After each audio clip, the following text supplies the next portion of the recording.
Today I'm sharing 3 truly indulgent showstoppers for your Thanksgiving table.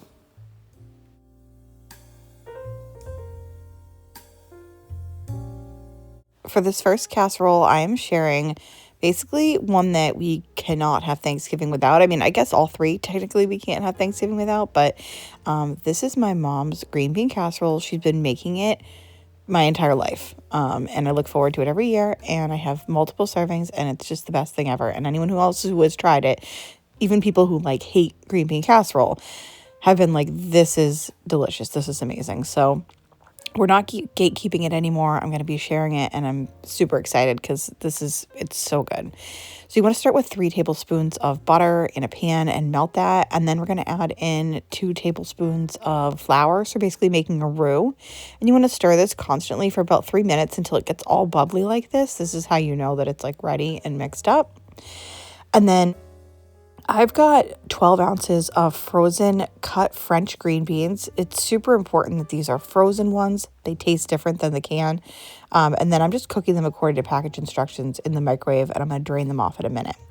And then to that roux, you want to add a teaspoon of sugar, a teaspoon of salt, and some pepper, and then 1 cup of sour cream, and mix that together.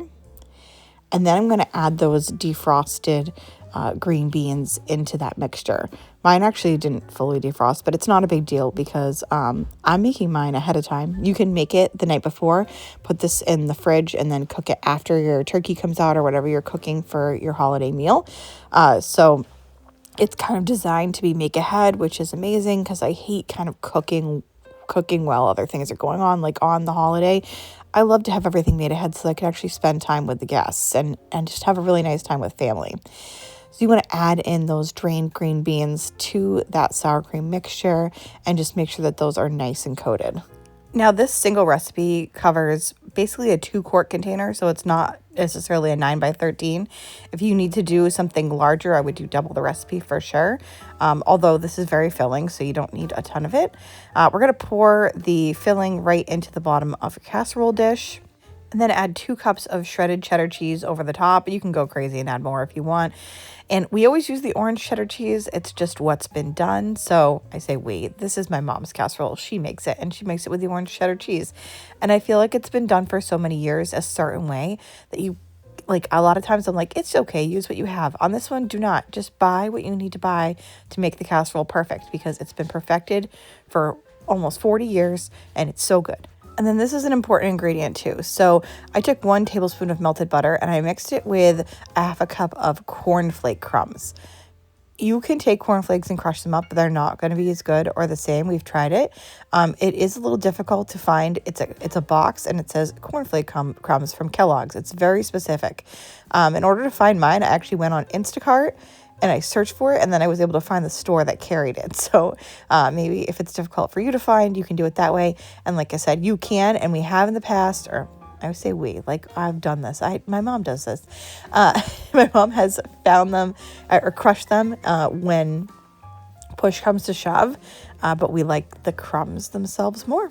You would say they're not different, but I think they are. And then either put this in the fridge covered and then take it out 30 minutes before you bake, or bake at 350 degrees for 30 minutes.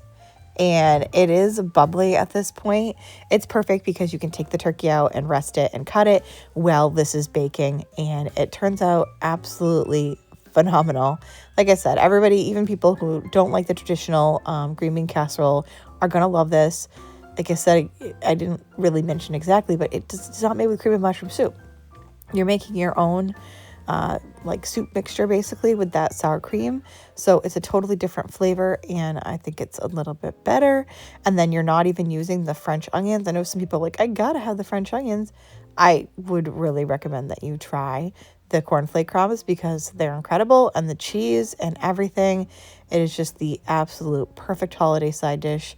My mom makes it for Thanksgiving and for Christmas, and for a couple other holiday events, so at least 4 times a year, and it never gets old.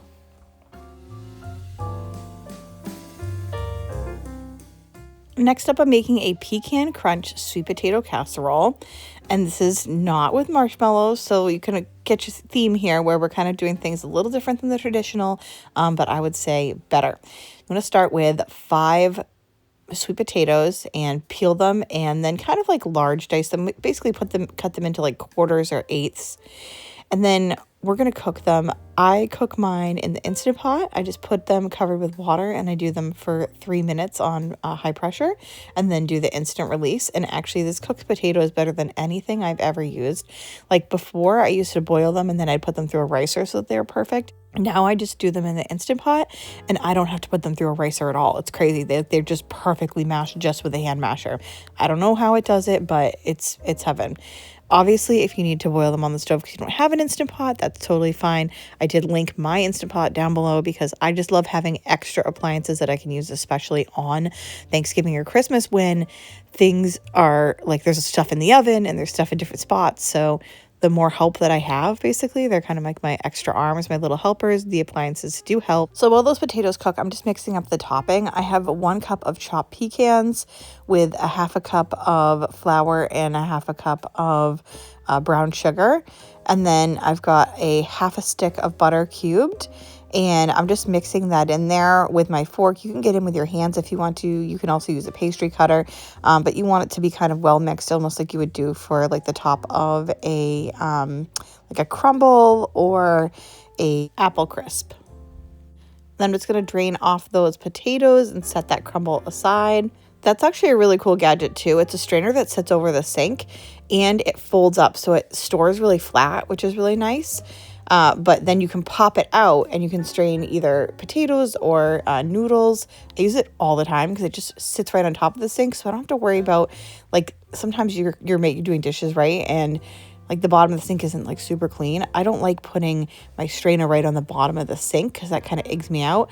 I love that this just sits over the top, so I don't have to worry about that water kind of splashing back up. So you want to put 1 stick of butter in with the potatoes. It helps if they're super warm and they're just got finished.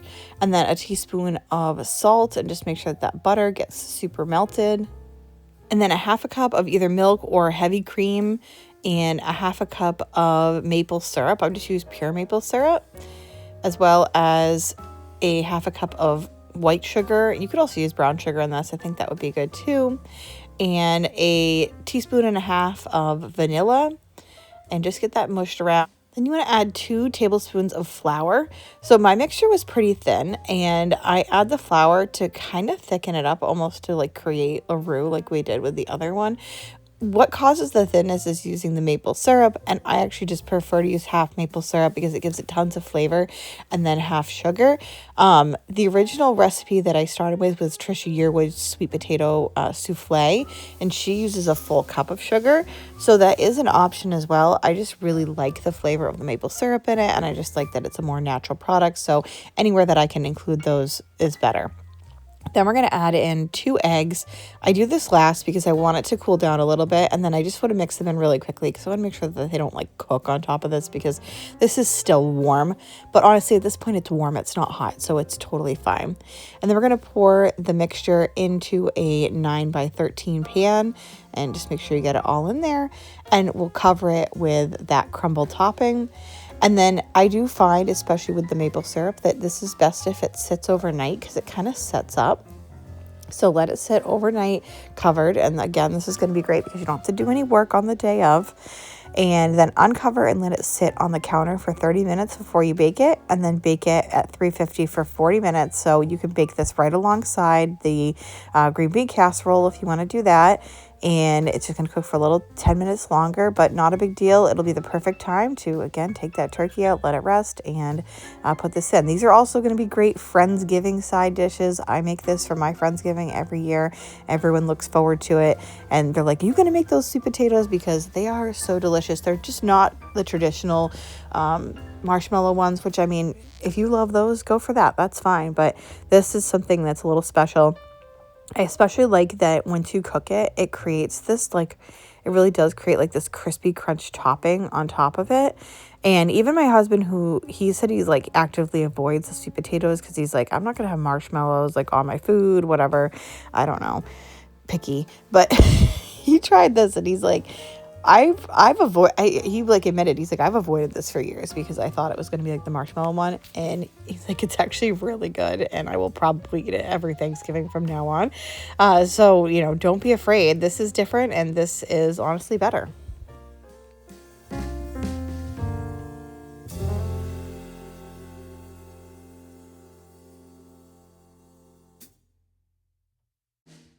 Okay, so these are the cheesiest mashed potatoes. They have gone viral on Instagram, and for good reason, because they are the cheesiest, gooeyest, most delicious thing ever. They just take, your traditional mashed potato and bring it up a notch, and I figure, why not? Because it's the holidays, and we're already going to be indulgent. We might as well make things even better, right?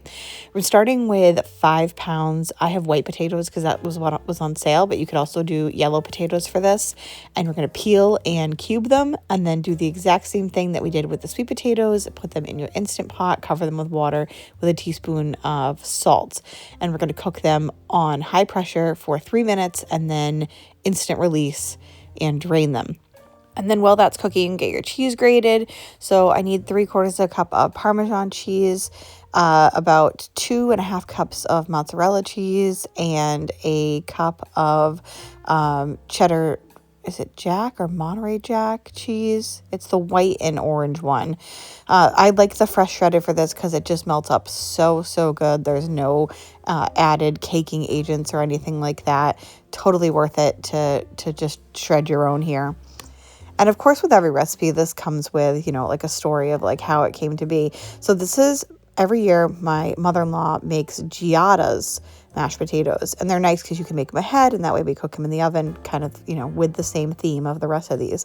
But I figured let's just make them like super cheesy because giadas has like this like kind of breadcrumb topping, and I was like, let's just add all the cheese to it, and it is so good and so worth it. So to those mashed potatoes, you're going to add 1 stick of melted butter and then 3/4 a cup of shredded Parmesan cheese. I like the aged Parmesan. I can get a pretty cheap block of it at Market Basket in my area. So go with the store brand. It's still going to be aged Parmesan. It's still good stuff. And then 1 cup of mozzarella cheese and just mash that around. And it becomes incredibly cheesy, I think, because that mozzarella and that Parmesan melting in there, not mad at all. And then we're just going to season this with salt and pepper. So do that to taste, probably about 1/2 teaspoon of each, but to each their own, however you like it. Potatoes tend to not be super salty, and then like absorb salt. So if you need to add extra, do it, because that's probably what's making your potatoes not taste flavorful enough. And then once seasoned appropriately, you want to add these to a 9x13 pan. Mine's a little bit smaller, but they just came up really high. That's all. That would be fine in a 9x13. And then we're going to top this evenly with 3/4 a cup of Parmesan cheese, a cup of mozzarella cheese, and then a cup of Colby Jack cheese. That's the type of cheese that it is. And I think earlier I said to make 3/4 a cup of Parmesan. You actually need 1.5 cups of shredded Parmesan. And I do really recommend the fresh Parmesan cheese. But I find that it's actually the same price, because when I buy a block like that, it's like the same price as buying a container of it. And I feel like I get as much, if not more. So totally worth it. So this can be covered, placed in the refrigerator, and then removed from the fridge 30 minutes before baking. And we're going to bake it at 400 degrees for 30 minutes. You could also do 350 if you're cooking it with the rest of those casseroles. It'll probably be fine, because right at the end, right before you serve it, you want to broil it for 3 to 4 minutes. And that's really what's going to add that cheesy crust on top. And it's going to be so good. This is super indulgent, and it's really gonna, add that less extra zazz to what would normally be a pretty, run-of-the-mill mashed potato. For me, it's the cheese pull. Like, we love the cheese pull. So much cheese pull.